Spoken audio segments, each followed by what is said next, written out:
창세기 37장 25절 말씀.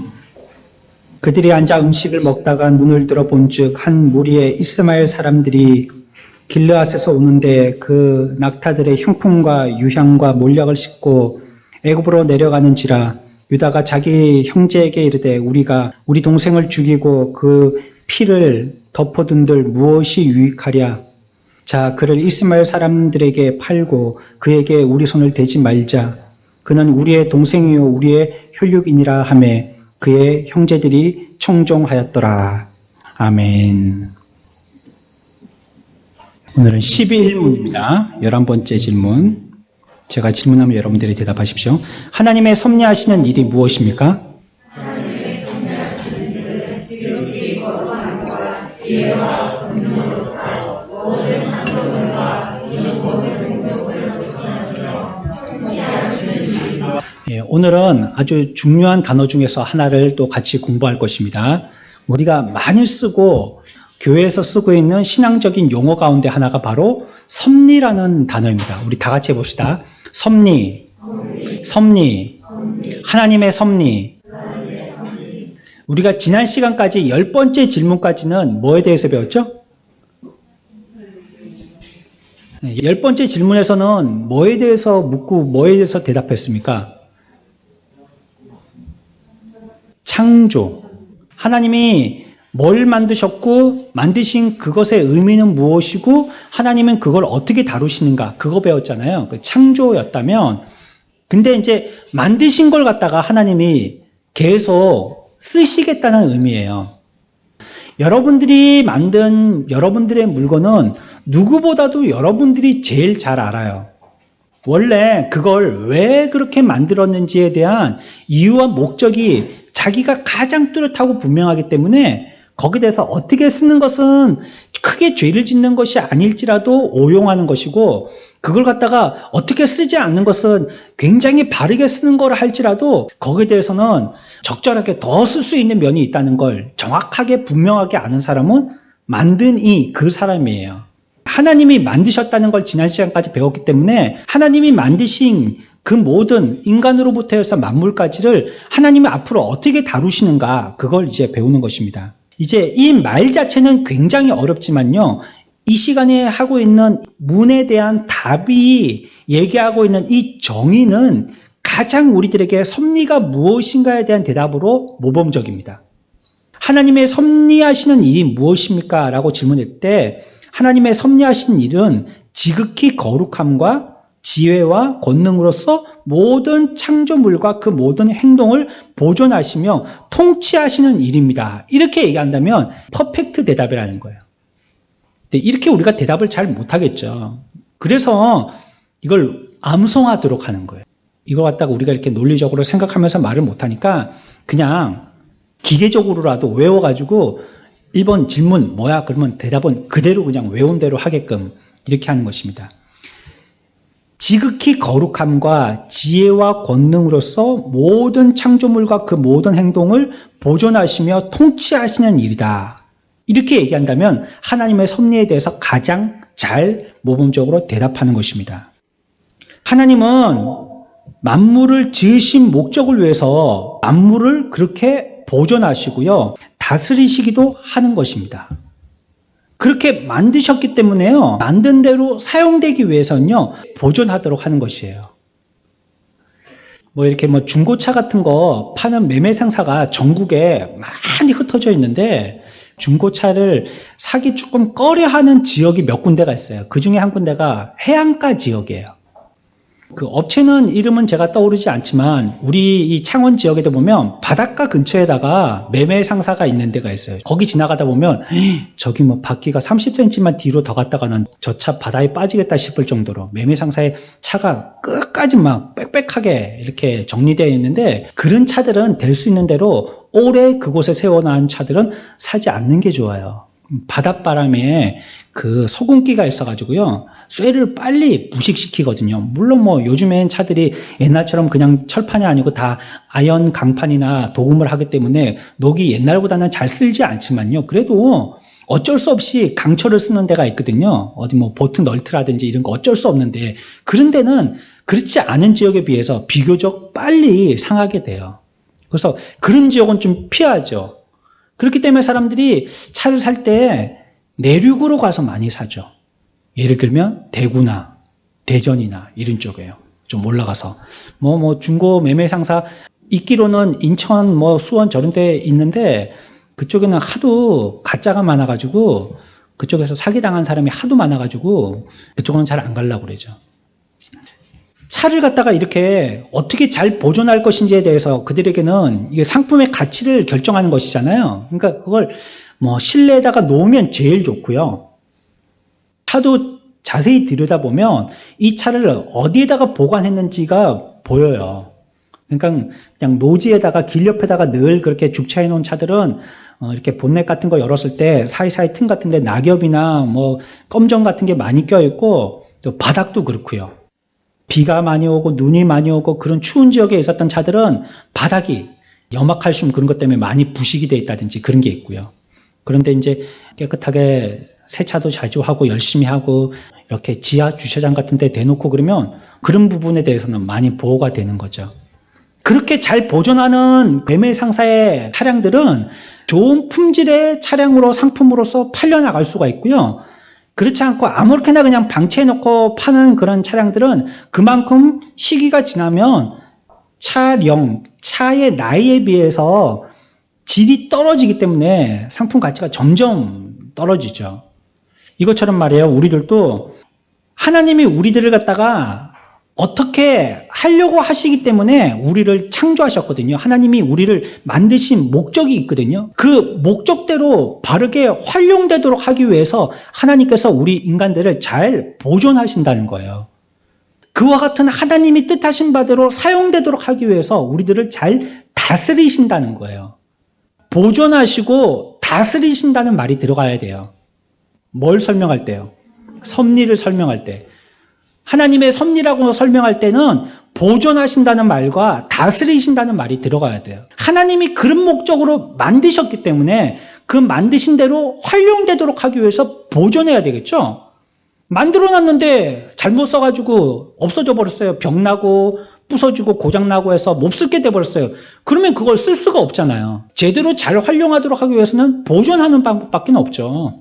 그냥 길에다가 내놓는 게 아니고 지하 주차장에 잘 보관해 둔단 말이에요. 그래야지 필요할 때 좋은 상품으로 꺼내서 쓸 수 있다는 거예요.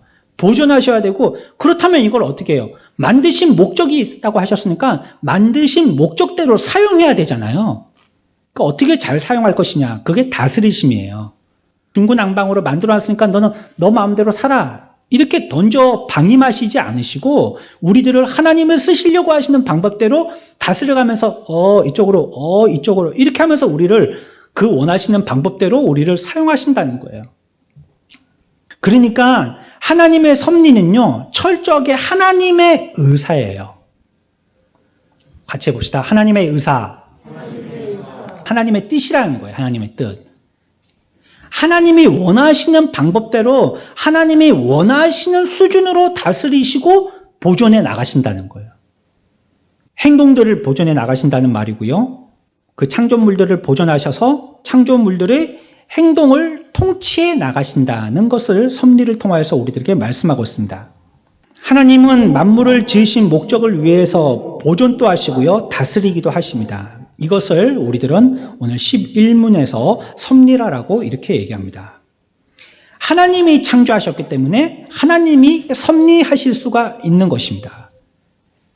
또 개 얘기할게요. 제가 요즘에 개 프로를 자꾸 보다 보니까 요즘엔 TV에서 하는 게 예능 프로가 많은데 그게 한번 웃고 지나가는 이런 얘기들, 그런 걸 하는 게 많은데 이 개 얘기 이거는요 좀 생각하게 되더라고요. 왜냐하면 개를 사람이 기르니까 사람이 어떻게 기르냐에 따라서 개가 완전히 달라지더라고요.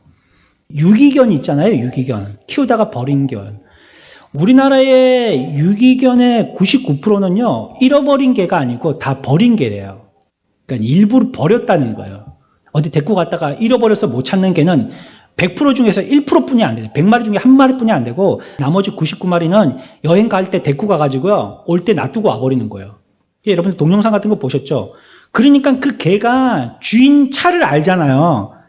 엄마, 아빠 탔고, 3형제들, 3남매들 다 타가지고 가는데 자기는 안 태우거든요. 어디를 가든지 자기를 태워주고 가던 그 차가 자기를 놔두고 가니까 혹시 자기가 놓치고 갔나 싶어서 차가 30km로 달리니까 뒤에서 30km로 따라오고 60km로 달리니까 발톱이 부러지라고 60km 달리고 나중에는 한 100km 달리니까 이제 못 따라가는 거예요, 걔가. 100km까지는 못 달리니까. 차는 기름만 넣으면 계속 그 속도로 달릴 수 있지만 걔는 생물이니까 그게 안 되잖아요. 그러니까 포기해버리는 거예요. 그러고 이제 주저앉아가지고 그 차가 다시 돌아오기를 그 자리에서 계속 기다리더라. 전설의 고향 같은 얘기지만 그게 흔해 빠진 얘기들입니다. 걔가 주인의 어떠함에 따라서 걔도 그렇게 훈련받게 되니까 그걸 자꾸 보게 되더라고. 어쩌다가 보면 이제 그런 걸 자꾸 보게 되니까 처음에 그 강아지가요, 주인을 잘 알죠. 그래서 자기 주인하고만 딱 붙어 있다가 그 다음에는요, 다른 주인을 만나게 되어지면 처음에 주인을 만났을 때 어떤 상처가 아물지 않아 가지고는요, 그 개도 상처를 받대요. 마음의 상처 말이에요. 그게 있는지 없는지는 정확하지 않은데 표현하기를 상처를 받았다는 거예요. 그래가지고 그 개가 두 번째 주인한테는 첫 번째 주인한테 받았던 상처를 안 받으려고 경계한다는 거예요. 아무리 먹을 걸 주고 이렇게 몸이 불편한 개인데도 데리고 와갖고 따뜻한데 아랫목에 재우고 사람은 못 먹는 간식도 먹여주고 낮이나 밤이나 계속 살펴주고 옆에 붙어 있어주고 그래도 개집 밖으로 안 나오는 거예요. 으르렁 거리고 오히려 더 경계하고 물려고 하고 상처를 받은 거예요, 개가. 처음에 주인하고 길들기를 잘못 길들여져 놓으니까 두 번째 주인하고는 온전하게 바른 관계가 만들어지는 데는 정말 그 개통령 그 사람이 와가지고 한번 이렇게 솔루션 그걸 갖다가 하지 않으면 안 되는 거예요. 그러니까 계속 죽을 때까지 그 둘째 주인하고는요, 주인인데도 으르렁거리고 그런 관계가 되는 거예요. 하나님이 우리를 만드셨을 때 처음에 하나님이 만드신 하나님의 목적이 있으신데 이 목적대로 우리가 바르게 활용되기 위해서는요, 하나님 손에 계속 다루어져야 되는 거예요. 하나님께 다루어지지 아니하는 우리의 삶들은요, 나중에는 완전히 오용되고 마는 것입니다. 잘못되고 말아요. 그래서 우리를 다룰 수 있는 것은 이 세상에 여러 가지 환경이 있는데 그 여러 가지 환경 가운데 나를 갖다가 유기견처럼 던져놔 버리면 안 된다는 거예요. 나의 참 주인 되시는 하나님이 맡으시도록 하나님 손에 나를 의탁해야지, 그래야지 나를 창조의 목적대로 바르게 활용되어질 수가 있습니다. 불신자들, 안 믿는 사람들, 예수를 모르는 사람들 보십시오. 자기를 어떻게 활용하는지. 자기 몸뚱이를 어떻게 활용하는지를 보세요. 자기 영을 어떻게 활용하는지를 보세요. 유흥에 빠지고 세상 사람들이 쫓아가는 그걸 쫓아가고 그걸 재밌다고 하고 그걸 논다라고 표현하고 그런 걸 쉰다라고 표현하고 그렇게 하지 않습니까? 자기가 자기를 어떻게 활용해야 될지에 대해서 딴 주인을 만난 거예요. 잘못된 주인한테 자기를 맡겨버리니까요, 자기는 어떻게 써야 될지를 모르는, 이상하게 쓰는 거예요. 지금 못 가지고 망치를 치고 있는 그런 격이 된 거예요. 잘못 활용되고 있는 거죠. 창조하셨기 때문에 섭리할 수 있는 것이고요. 섭리하시기 위해서 창조하신 것입니다. 우리를 만들어 놓고만 버리시지 않고 만들어 놓으셨기 때문에 끝까지 책임지신다는 거예요. 그리고 끝까지 책임지시려고 만드셨다는 것입니다. 창조에 대해서 배웠다면요, 당연히 뭐에 대해서도 배워야 돼요? 섭리에 대해서 배우는 건 자동입니다. 그거는. 아이를 낳기만 하고 기르지 않는 엄마는 이건 불법자죠. 이 사람은. 낳기만 하고 기르지 않는다면. 낳으면 길러야죠. 당연히. 그것처럼 창조되었기 때문에 하나님은 창조하신 우리를 섭리하신다고 성경은 얘기하고 있는 거예요. 두 번째는요, 여기서 지혜라는 말을 썼어요. 하나님의 섭리하시는 일은 지극히 거룩함과 지혜와라고 얘기했죠.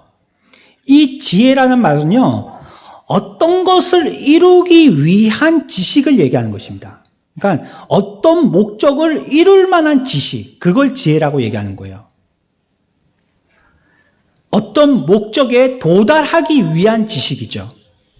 여러분들은 지금 예배 마치면 집에 찾아갈 수 있습니까? 다 집에 찾아갈 수 있겠죠? 은수야, 너 집 찾아갈 수 있니? 못 찾아가. 다른 사람들은요. 은찬아, 너 집 찾아갈 수 있어? 엄마 아빠가 안 데리고 가면 말이야. 여기 아무도 안 도와줘. 너 혼자 찾아갈 수 있어? 못 찾아가. 소담이 찾아갈 수 있어? 못 찾아가. 시우 찾아갈 수 있겠어? 해보자 오늘. 나중에 엄마 아빠 먼저 보내보자. 그거 한두 번 해보면요 어렵지 않은데 겁이 나서 그러죠. 뭐 지금 얘기하는 우리 아이들 지금 뭐 이렇게 큰 길 따라서 계속 가다 보면요 가까이 가갖고는 아마 자주 본 뭐가 나올 거예요. 그럼 뭐 그렇게 찾아가면 되는 거죠, 그렇죠? 안 되면 뭐 경찰서 찾아가면 제일 빨리 가는 거고 뭐 그러면 막 울면 되잖아. 경찰서 가고 그러면 뭐 다 알아서 엄마 모시고 올 테니까 뭐 그렇죠. 이렇게 우리들이 어디에 이를 만한 지식이 있어야 되는데 우리 아이들이 아직 어리기 때문에 거기에 갈 만한 지식이 없듯이 우리들도 아직 거기에 갈 만한 지식이 없다면 거기 도달할 수 없겠죠. 어떤 목적을 두었다면 그 목적에 이룰 수 있는 지식, 그거를 지혜라고 한다는 겁니다. 지혜롭다고 하면 뭐랄까요? 얇은 깨를 쓰는 아이 지혜롭다 하니까 뺀질뺀질해갖고 몸은 안 쓰고 말만 하는 사람, 이런 용어로 쓸 단어가 아닌 거예요. 지혜라는 것은요. 무엇을 이룰 만한 지식, 무엇을 이룰 수 있는 지식, 이걸 지혜라고 하는 겁니다. 어떤 목적에 도달하기 위한 지식을 얘기하는 것이죠. 하나님은 이런 지식과 지혜가 있으시고 죄를 미워하시고 불의가 그에게는 없기 때문에 섭리로 흠 없이 거룩하게 능히 창조의 목적대로 성취해 나가시는 거예요. 하나님에게는 지혜가 있으시기 때문에 다루어서 이룰 만한 지혜가 있기 때문에 우리들을 온전하게 섭리하실 수 있는 것입니다. 그러니까요. 좋은 뭐 꽃을 줬다 할지라도요. 그 꽃을 잘 다루지 못한다면요. 얼마 못 가서 죽어버리겠죠. 그 화분을 아주 뭐 멋진 화분이 있는데 그 화분을 갖다가 뭐 만약에 15,000원 주고 샀다면 그 화분을 어떻게 키워야 되는지 지혜가 없으면요. 그 화분은 얼마 뭐 조금은 살겠죠. 사온 날부터 한 뭐 일주일은 잘 살겠죠. 근데 뭐 2주째부터 잎이 떨어진다든지 뭐 끝부터 파랗게 뭐 이상해진다든지 뭐 말라간다든지 꽃이 축 처진다든지 뭐 이렇게 되기 시작하면 이게 왜 그런지 자기가 그걸 키울 지혜가 없으면요. 그 화분은 망해버리는 거예요. 그것처럼 하나님이 지혜가 없으시면요. 섭리라는 말이 소용이 안 되는 거예요. 우리를 다루실 능력이 없는데 어떻게 보호해 주신다는 거예요. 하나님이 만드신 목적대로 잘 보존할 수 있는 능력이 있기 때문에 그분은 우리들을 섭리해 나가실 수 있는 거예요. 그리고 우리를 어디에까지 데리고 가야 되겠다는 하나님의 뜻이 분명하시고 그것이 선하시기 때문에 우리들을 그곳에 인도하시는데 하나님은 참 우리의 목자가 되실 수가 있는 거예요. 그렇지 않다면 능력이 없거나 알지 못한다면 우리를 입으로만 보존하시고 앞에서 인도하신다고 말씀하시지 전혀 그게 안 되는 것입니다. 퀴즈. 하나님의 이와 같은 섭리는 언제부터 시작되었을까요? 언제 때부터요? 그렇습니다. 창조 때부터요. 창조 때부터 시작된 것입니다. 그러니 이 말 자체가 떨어질 수 없는 말이라는 거예요. 창조 때부터 섭리는 시작되어진 것입니다. 이 섭리는요, 작은 일에서부터요, 큰 일에 이르기까지 굉장히 광범위한 걸 얘기해요. 그래서 사람의 지혜로 다 헤아릴 수가 없어요. 그 범위가 너무 넓기 때문에, 또 어떤 건 너무 조그맣기 때문에 그걸 다 모르는 거예요. 우리가 그것을 정확하게 이것이다 라고 말하기는 굉장히 어려운 것입니다. 우리는 그것처럼 그렇게 넓지 못하고 하나님처럼 우리는 하나님처럼 그렇게 작은 것까지도 다 세세하게 계산하고 확인해 볼 수가 없기 때문에 그래요. 과거에는요, 이런 말을 쉽게 썼어요. 그거 하나님의 섭리하신 거라고. 그랬다가 나중에 보니까 하나님이 섭리하시는 게 아닌 걸로 판명돼서 사람들이 서로 다 그 말한 사람이나 들은 사람이나 서로 얼굴이 붉혀지는 경우들이 있었습니다. 사람들은 대부분 어떻게 얘기하냐면요. 섭리라는 용어를 쓸 때 자기에게 유리하게 쓰거든요. 아, 내가 망했어요. 우리 집이 폭삭 망했어요. 이번에 코로나 때문에 확. 하나님이 섭리하셨구나. 이렇게 얘기하는 사람 잘 없단 말이에요. 하나님이 나를 망하도록 이렇게 섭리하셔서 할렐루야다. 이렇게 얘기하는 사람 없단 말이에요. 대부분 자기에게 어떤 면이 유익하게 활용되어졌을 때 그걸 섭리라고 얘기하는 거예요. 아이고 그놈 다리 부러지더니 하느님이 섭리하셨네. 아이고 그놈 내가 어떻게 한번 약을 좀 올려보려고 했는데 그러지도 못하고 있었더만은 딱 다리가 부러졌다고 하나님이 섭리하셨네. 이렇게 뭔가 하나님을 갖다가요 무슨 해결사처럼 말이에요. 자기가 어떤 하지 못할 일들을 하나님이 하셔가지고 내 속을 갖다가 시원하게 하셨을 때 그때 쓰는 용어를 갖다가 섭리라고 이렇게 할 때가 많단 말이에요. 자기에게 섭리라는 용어를 유리하게 쓰기 때문에 그래요. 그래서 하나님의 섭리에 대해서 얘기한다는 것은 우리가 쉽게 아무렇게나 함부로 가볍게 쓸 수 있는 말이 아닙니다. 아주 주의해서요. 그런가 아닌가를 정확하게 또 유심히 오랫동안 찾아서 살펴야 될 필요가 있는 것입니다. 하나님의 섭리라는 말을 쓴다면요. 하나님의 섭리에 대해서 확실하게 알고 말할 수 있는 것은요. 모든 것을 친히 역사하시고 다루시는 하나님께서 친히 말씀하여 주셨을 때, 친히 설명해 주셨을 때, 그때는 분명하게 그걸 섭리라고 얘기할 수가 있는 것입니다. 왜냐하면 당사자께서 말씀하셨으니까, 창조자께서 그렇게 하는 것이라고 말씀하셨으니까 말이죠. 그래서 우리가 이와 같이 장구한 설명이 어떤 면에서는 섭리와 창조를 이해하고 익히는데 조금 우리와 동떨어지는 설명에 조금 어떤 부분에서는 접촉점을 찾는데 어려움이 있기 때문에 한 예를 성경을 통해서 찾아본 것이 바로 우리가 너무나도 쉽게 잘 알고 또 드라마틱한 내용으로 우리 마음에 기억되어 있는 요셉에 관계된 얘기입니다. 요셉은 종으로 팔려서요. 나중에 높임을 받아서요. 애굽에 뭐가 됐죠? 총리 됐습니다. 왕하고 마찬가지예요. 거의. 지금 일본의 왕이 누구예요? 천황이라고 있습니다. 일본의 천황. 요 얼마 전에 바뀌었죠. 하여튼 왕이 있고요. 근데 나라에 정치를 하고 모든 나라를 갖다가 다스리는 것은 그 왕이 아니고요. 누가 합니까? 총리 누구죠? 그거 어떻게 그렇게 잘 알죠? 우리 자꾸 괴롭히니까 그렇지. 그렇죠. 총리가 있단 말이에요. 그 비슷한 겁니다. 어떤 명분상의 왕은 있지만 실제적인 일을 하는 사람은 총리가 하는 거예요. 그 애굽의 대국에요. 총리가 바로 유대의 요셉이었어요. 우리는 이 스토리를 들으면서요. 나중에 잡혀가고 감옥에서 건진받고 총리가 되었다. 여기를만 그냥 이거 하나님의 섭리야. 섭리 얘기하면 목사님 분명히 그거 설명하시겠지 뭐. 그리고 뭐 감옥에 잡혀 들어간 거 뭐. 그다음에 뭐 꿈 해몽해가지고 이렇게 탁 왕이 바로가 또 자기 꿈꾼 거 설명해봐. 그래갖고 딱 설명해갖고 이래갖고 이제 탁 그 총리 시켜준 거 뭐. 그것만 우리는 생각한단 말이죠. 하지만 앞에서도 말씀드렸습니다. 하나님의 섭리하신 바는요, 너무 넓기도 하지만요, 너무 세세한 것까지도 다 하세요.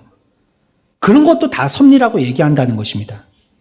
결국에는 그가 자기를 팔았던 형제들과 아주 극적인 상봉을 하는 장면이 있게 되죠. 그래서 이제 나중에 요셉의 고백을 통해서 우리가 알 수 있는 말은 하나님이 하나님의 백성들을 갖다가 구원시키려고 나를 미리 애굽에 보내신 것이다. 는 그러한 교훈으로 우리들은 기억하고 있습니다. 그 기근의 때에 자기의 동족들이 구원받도록 애굽의 총리로 요셉을 미리 세우신 거라는 것입니다. 여러 가지 우여곡절이 있었지만 결국은요 하나님의 귀한 뜻대로 일어난 것입니다. 죽을 뻔했던 그 백성들이 구원받게 된 것이죠. 처음에서부터 자세히 보면 굉장히 우연스러운 일에서부터 이 일이 전개되기 시작했다는 겁니다. 우리가 금방 본문에서 읽었지만요. 열 형들이요. 요셉을 미워해서요. 구덩이에 던져 넣었어요. 그리고요. 24절에 보면요. 그를 잡아 구덩이에 던지니 그 구덩이는 빈 것이라 그 속에 물이 없었더라. 물이 없는 구덩이에요. 마른 구덩이. 여기다가 지금 요셉을 던져 넣은 것입니다. 25절에 그들이 앉아 음식을 먹다가 눈을 들어 본즉 한 무리에 이스마엘 사람들이 길르앗에서 오는데 그 낙타들의 향품과 유향과 몰약을 싣고 애굽으로 내려가는지라 라고 얘기하고 있습니다. 그냥 평범한 스토리죠. 앞으로 무엇인가를 전개시킬 것 같은 앞에서 얘기하고 있는 서론과 같은 얘기라고 우리가 이해할 수 있겠어요. 그런데 여기서도요, 하나님의 놀라운 섭리가 숨어 있습니다. 지금 요셉의 형들은요, 뭐 하고 있어요? 금방 우리 읽었잖아요. 요셉의 형들은 뭐 하고 있어요? 25절 처음에 뭐로 시작합니까? 뭐 하고 있어요? 음식 먹고 있잖아요. 자기들은 뭐 먹고 있는, 밥 먹고 있는 거야, 밥 먹고. 그러면 요셉은요? 요셉은 어디 있어요? 구덩이에 빠져 있죠? 자기들이 빠뜨렸잖아요. 근데 거기는 쑥 이렇게 마른 우물처럼 물이 없는 구덩이에요. 거기 떨어져 있어요. 자기의 힘으로는 도저히 헤어나올 수 없는 곳이에요. 왜냐하면 입구가 이렇게 쪽바르지 않고 호리병처럼 올라가면서 이렇게 좁게 되어 있거든요. 안은 넓고 위에는 좁게 되어 있거든요.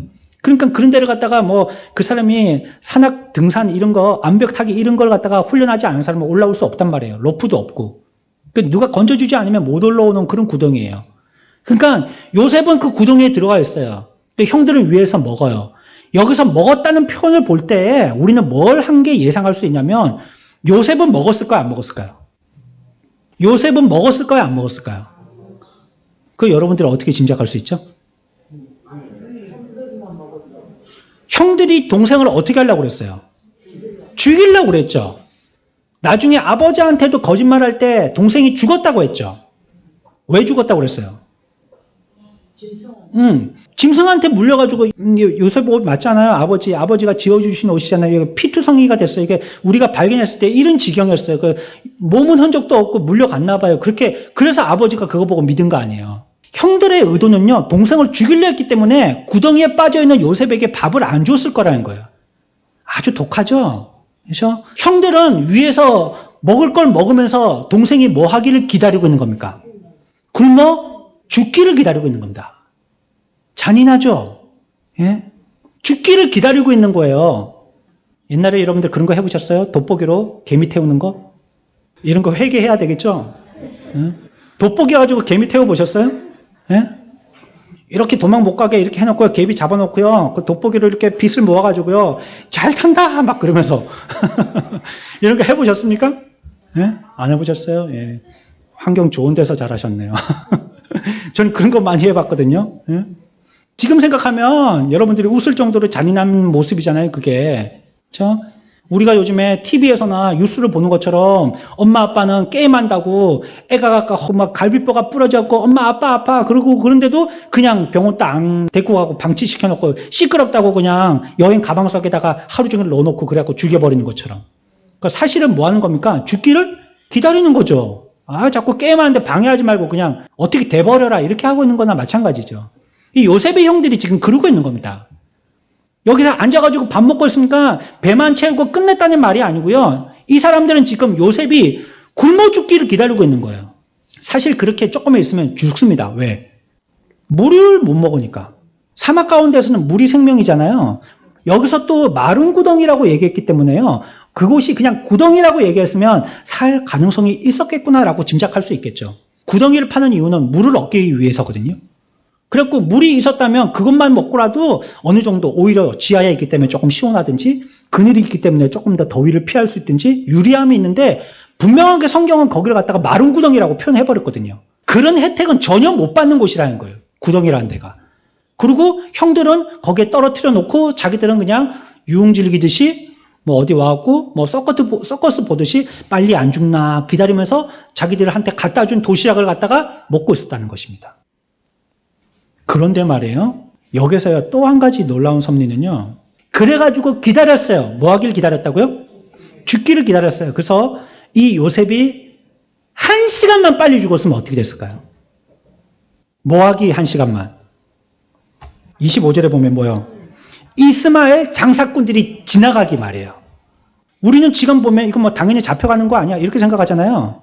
아니 구덩이에 있다가 건져갖고 팔려갔잖아. 너희 상인한테. 그래갖고 보디발의 집에 갔잖아. 이걸 그냥 물 흘려가듯이 당연하게 생각하잖아요. 근데 이게 당연한 게 아니라는 걸 지금 이제 여러분들과 설명드린 거예요. 이거 하나님의 섭리예요. 만약에 요셉이 못 버티고 거기서 1시간만 빨리 죽었으면 애굽의 총리 될 수 있어요? 없어요? 못 되는 거예요. 죽은 시체를 누가 사가요? 어떤 상인이? 1시간 동안 물도 안 주고 밥도 안 줬는데 요셉을 하나님이 어떻게 하셨단 말이에요? 살려놓으셨다는 말입니다. 저희 지금 6층에 발코니 저게 지금 성황인데 오늘 비가 와서 여러분들 못 나가셨죠. 지금 봄, 가을로 딱 이 두 계절만 씁니다. 보면. 여름에도 나가면 되죠. 겨울에도 나가면 되죠. 싶지만 안 나가시더라고요. 겨울에는요. 왜 안 나가요? 추우니까 안 나가죠. 막 찬바람 쌩쌩 부는데 누가 거기 나가 있겠어요? 눈사람이 아니고요. 안 나갑니다. 여름에도 안 나가요. 왜요? 덥기보다는요. 얼굴 탄다고 안 나갑니다. 얼굴 탄다고. 예? 그럼 양산소가 나가면 될 텐데 그거 안 나가시더라고요. 그러니까 겨울하고 여름에 안 나가세요. 그리고 봄, 가을만 딱 2철만 나가면 그래봤자 한 달 정도. 그렇게 뿐이 안 나가세요. 가을에다가 겨울 빨리 지나가기 때문에. 우리는 거기에 잠시 서 있는 것도 덥다고요. 문 열고 나갔다가 조금 호흡하고 나서 아이고 더워라 하고 에어컨 있는 실내로 쑥 들어와 버립니다. 거기에 한참을 있다고 해보세요. 구름도 없고 그림자도 없고 거기 때 앞에서 가만히 서 있는 거예요. 한 30 몇 도가 되는데 그런 데는 막 38도, 39도 막 이렇게 되는데 그런데 가만히 서 있다고 해보세요. 물 한 방울도 안 먹고 우리도 아마 죽을 겁니다. 죽을 거예요. 여기에 우리 실내에 키우던 벵갈 고무라고 있었거든요. 잎사귀가 조금 두툼하고 이렇게 큼지막한 나무 2개를요. 전부 다 6층에다 올렸어요. 이제 해도 좋으니까 공기도 좋은 것 좀 마시고 해도 좀 일광욕도 하고 그러라고. 그랬더니 요 놈들이 실내에서 맨날 이런 뭐 등불 빛 요거 그리고 여기 창문 열어놓으면 지나갈 때 햇빛 조금 쐬는 거 그것만 쐬다가 위에 올라가서 그냥 하루 종일 그냥 해 떠서부터 해 질 때까지 그때까지 계속 햇빛을 쬐니까요. 얘가요. 해를 좋아하는 식물인데도 잎이 타요. 지금 나가서 보면요. 화상을 입어서요. 이파리들이 몇 개 떨어져 있어요. 저걸 안 들여놓을 거예요. 버텨야죠. 응원만 할 거고 안 들여놓을 겁니다. 그래갖고 이제 좀 강해지면 나중에는 잎이 파래무래한 게 아니고요. 시커매집니다. 튼튼한 고무나무가 되죠. 그러면 이제 겨울을 넉넉하게 이겨나갈 수가 있겠죠. 이것처럼요. 우리들도 그 중동 한가운데 세워놨다면 우리들도 거진 다 죽을 겁니다. 그런 환경에 적응을 한 사람도 죽는데요. 적응을 못한 우리들은 거진 다 죽을 거예요. 뭐 반나절도 못 갈 거예요. 아무것도 머리에 쓰지 않고 그런다면요. 그런데 1시간만 빨리 죽어서도 상인들한테 팔려가지 못했을 뿐더러 하나님이 살려놓도록 상인들이 올 때까지 살려놓은 거예요. 요셉을. 상인들은 팔아먹어야 되잖아요. 요셉을. 그러면 상품성이 좋아야 된단 말이에요. 어디에 팔 때 좋은 상품이 되기 위해서는. 그러면 요셉에게 뭘 줄까요? 물 주고 밥 준단 말이에요. 상품이 좋아야지 팔 거 아니에요. 다 뭐 이렇게 뭐 병 들어 있고 막 힘도 못 쓰고 막 그러면 누가 그 노예를 갖다가 사가지고 일을 시키려고 하겠어요. 하나님이 살려주신 거예요. 살아라 살아라. 1시간만 있으면 온다. 네가 조금 못 볼 걸 보게 되겠지만 너 형제들에게 참 부끄럽고 희한한 일을 경험하겠지만 사람의 써라. 내가 널 위해서 엄청난 걸 계획했다. 나 지금은 말을 못하는데 조금만 견뎌라. 조금만 견뎌라. 그러셨던 거예요. 그리고 이거 1시간이라는 말은 없습니다. 성경에. 1시간만이라는 말은 없지만 그래도 말을 하자면 그렇다는 거예요. 1시간만 그래가지고 요셉을 살려뒀던 거예요. 누가 올 때까지요? 이스마엘 상인들이 올 때까지 살려뒀다는 겁니다. 이런 것이 작은 부분에서도 하나님이 뭐 하셨기 때문이에요? 섭리하셨기 때문이라는 겁니다. 저와 여러분들도 그렇지 않습니까? 우리가 큰 것만을 하나님의 섭리라고 얘기하고 하나님께 영광 돌리고 찬양할 때가 있는데 작은 것들은 우리가 미처 생각하지도 못하고 지나가는 것입니다. 우리가 이렇게 24절과 5절의 사이에 있는 내용들을 갖다가 생각해보지 않으면 그 섭리를 깨달을 수 없듯이 우리의 삶 가운데서도 오늘과 내일이라는 하루의 행간, 1시간과 다음 1시간 사이라는 1시간의 행간, 이 행간 사이에 하나님의 행하시는 하나님의 섭리를 깨닫지 못하면 그 가운데서도 이게 우리는 뭐라고 얘기하냐면요. 우연히 이렇게 얘기합니다. 우연이라고 얘기하는 것입니다. 연중에서 못 쓸 년이 우연입니다. 우리는 이런 말을 쓰는데 굉장히 익숙해 있어요. 예수 믿는 사람도 그렇습니다. 우연히 가는데 어찌됐다.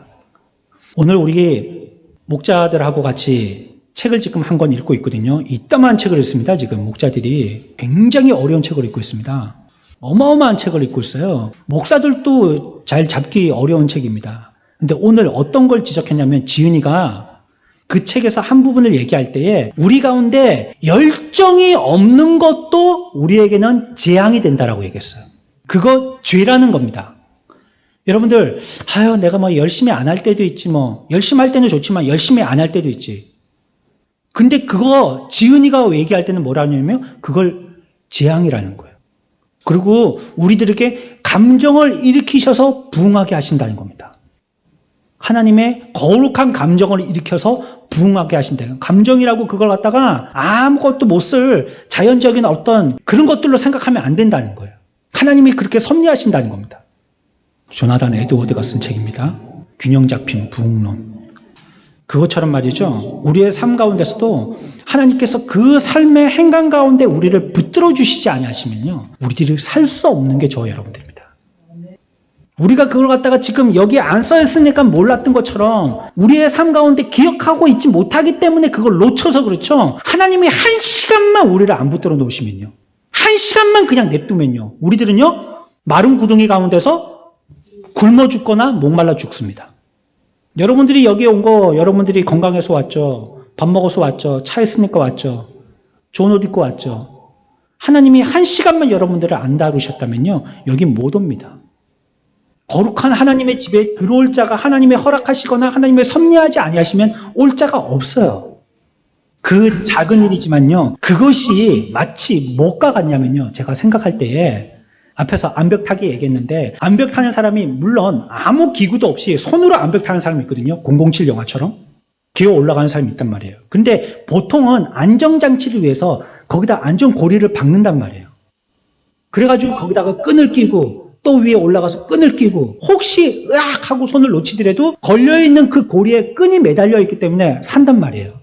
첫 사람만 그렇게 끈을 갖다가 쭉 연결고리로 해놓으면 뒤에 사람은 그 고리에다가 그냥 이렇게 고리만 걸어가지고 올라가면 계속 안전하게 등산할 수 있는 거예요. 우리들에게 하나님이 보여주신 작은 일 같은 거는요, 그 안전고리와 같은 것입니다. 그거 한 개 걸어서 또 한 개 올라가게 하시는 겁니다.